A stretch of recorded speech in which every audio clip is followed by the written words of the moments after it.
हम लोग इस समय पूर्वी लद्दाख में हैं। तापमान 0 से 10 डिग्री कम। वास्तविक नियंत्रण रेखा पर चीन की सेना ने पीछे हटना शुरू कर दिया है। और मेरे साथ है लेफ्टिनेंट जनरल वाई.के. जोशी, वीर चक्र। आप आर्मी कमांडर हैं नॉर्दर्न कमांड के। जनरल जोशी, अब जब चीन की सेना पीछे हट रही है और भारत की सेना अपने खेमे में लौट रही है, इस समय जमीनी स्थिति क्या है? गौरव, इस समय हमारा डिसएंगेजमेंट प्रोसेस चल रहा है जमीन पर, जो कि हमने एग्री किया था कि हम 10 फरवरी को शुरू करेंगे और एग्रीमेंट के हिसाब से 10 फरवरी को शुरू हो गया है। हमने ये एग्री किया था दोनों फौजों ने कि ये जो डिसएंगेजमेंट प्रोसेस है ये हम 4 स्टेप्स में करेंगे। स्टेप 1 में जो हमने करना था कि जो हमारे टैंक और जो बख्तरबंद गाड़ियां हैं वो डिसएंगेज होंगी, वो प्रोसेस कंप्लीट हो गया है। और पीपल लिबरेशन आर्मी ने, चाइनीज आर्मी ने अपना काम जो उन्होंने करना था डिसएंगेजमेंट का, वो उन्होंने बखूबी कर लिया है। स्टेप 2 और स्टेप 3 में हमने नॉर्थ और साउथ बैंक से जो हमारी इन्फेंट्री है उसको डिसएंगेज करना था। और स्टेप 4 जो आखिरी स्टेप था, उसमें हमने जो हमारे जो डोमिनेटिंग हाइट्स हैं रजांगला और छिंगला की कैलाश रेंज के ऊपर, उसको हमने डिसएंगेज करना था। तो ये कार्रवाई चल रही है, दोनों तरफ अपना अपना हिस्सा निभा रहे हैं और हम हर स्टेप को वेरीफाई कर रहे हैं जी। जब दिन के आखिर में, शाम के समय दोनों मिलते हैं, एक दूसरे को हॉटलाइन भेजते हैं कि हमने आज दिन की कार्रवाई पूरी कर ली है। तो और अगले दिन हम सुबह बैठकर फ्लैग मीटिंग करते हैं और डिसाइड करते हैं कि आज की कार्रवाई क्या करनी है।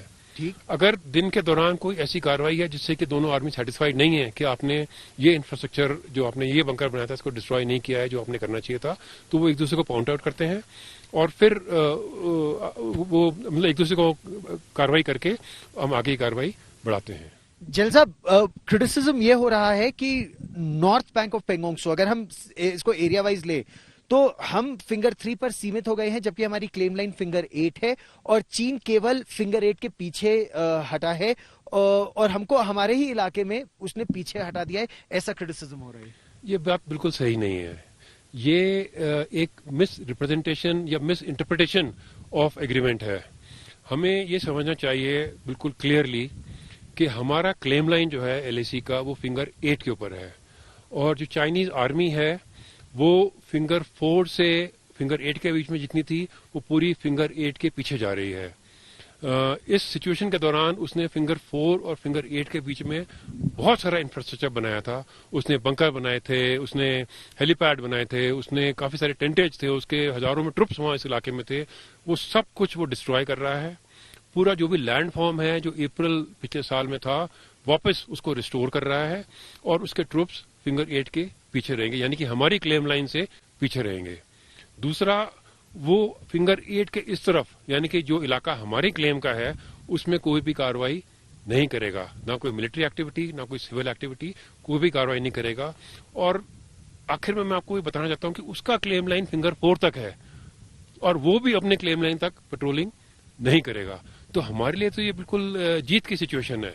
बहुत बड़ी बात की आपने कि ये भारत के लिए जीत की सिचुएशन है, लेकिन इस जीत के लिए जो 29-30 अगस्त का आपका ऑपरेशन था ऑप स्नो लेपर्ड, जिसमें हम लोग रिजांगला, रिचिंगला, गुरुंग हिल, मगर हिल पर आ गए थे, वहां से अब हम पीछे हटेंगे as part of this disengagement. तो क्या हम बहुत ज्यादा उसको सीड कर रहे हैं अपने एरिया को, जबकि अभी तक ना गलवान सॉर्टेड है, ना हॉट स्प्रिंग सॉर्टेड है, ना डेप्सैंग सॉर्टेड है?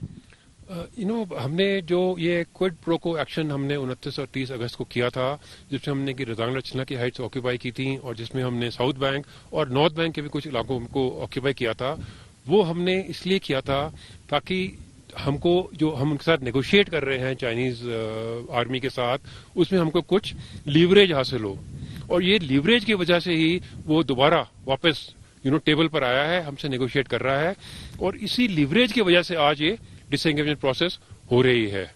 तो क्योंकि अब बोथ साइड ने एग्री किया है कि हमने डिसएंगेज करना है, तो दोनों साइड वापस अपने पोस्ट में जाएंगे इस इलाके में और फिर हम आगे की कार्रवाई करेंगे बाकी इलाकों को रिजॉल्व करने के लिए। तो क्या उसके पास कोई इंसेंटिव है कि वो गलवान से या हॉट स्प्रिंग से या डेप्सैंग से पीछे हटे, जब हम हट ही चुके हैं?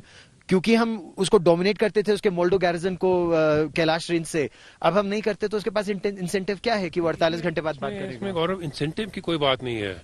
हमने जो लीवरेज अपने लद्दाख रेंज के ऊपर, कैलाश रेंज के ऊपर जो हमने अपना ऑक्यूपाई किया था, उसका हमारा मुद्दा था कि हम इस इलाके में north and south bank of Pangong Tso में रंगला छिंदला में हम स्टेटस को एंटे को हासिल करें, वो हमने कर लिया है। बाकी इलाकों में सिचुएशन इतनी वॉलेटाइल नहीं है। इसी इलाके में ट्रूप्स बिल्कुल आईबॉल टू आईबॉल बैठे हुए थे और सिचुएशन कभी भी एस्केलेट हो सकती थी।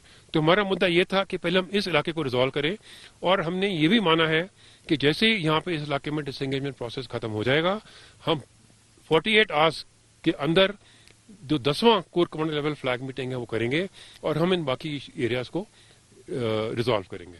आप इस कार्रवाई से संतुष्ट है? भारत के लिए बड़ी जीत और भारत की मिलिट्री डिप्लोमेसी के लिए क्या एक बड़ी जीत है? क्योंकि ये जो नेगोशिएशंस थे इसमें कोर कमांडर और आर्मी के अधिकारी शामिल थे, हालांकि एमईए के भी। तो क्यों चीन माना जो पहले नहीं मान रहा था? ये जो हमने कार्रवाई की 29-30 अगस्त को, वो एक टर्निंग पॉइंट था, क्योंकि जब हमने जो लीवरेज हासिल किया, हम उसके पूरे जो उसके गैरिसन्स हैं, मोल्डो गैरिसन है, उसको हम डोमिनेट कर रहे थे, और वो फिर उसके बाद बैकफुट पे हो गया, और इसी वजह से वो दोबारा नेगोशिएटिंग टेबल के ऊपर आया। और फिर उसने नेगोशिएटिंग जो हमने की आखिरी 3 फ्लैग मीटिंग में, जो कि 29-30 अगस्त के बाद हुई हैं, 7वीं, 8वीं और 9वीं, उसमें फिर वो कोशिश कर रहा था कि कुछ उसको फेस सेविंग मिले, लेकिन हमारा जो बॉटम लाइन था, जो एब्सोल्युटली क्लियर हमारे जो एम था कि हमने स्टेटस को एंटे अप्रैल 22 अचीव करना है, उससे कम हम किसी भी चीज को नहीं मानेंगे। जैसे ही उसने ये यकीन कर लिया कि मतलब भारत मानने वाला नहीं है, तो फिर वो ही बैक्ड आउट, और then the disengagement process was agreed, and then we started the disengagement process. और ये संकेत बहुत क्लियर है अब कि भारत अपनी हर इंच जमीन की रक्षा करेगा, चाहे वो डेप्सैंग में हो, डीबीओ में हो या डेमचौक में हो। एब्सोल्युटली, ये मैसेज उसको बिल्कुल लाउड एंड क्लियर हो गया है कि हम एलएसी के ऊपर स्टेटस को यूनिलैटरली उनको चेंज करने नहीं देंगे, स्पेशली यूजिंग ऑफ फोर्स। ये उसने हर इलाके में जो हमारी कार्रवाई थी उसको क्लियर समझ आ गया है। उसको ये भी समझ आ गया है कि जो उसने ये कार्रवाई की वो उसका एक सॉर्ट ऑफ स्ट्रैटेजिक मिसकैलकुलेशन था। जनरल जोशी, आज तक से बात करने के लिए बहुत बहुत धन्यवाद और इस सफलता पर बहुत बहुत बधाई।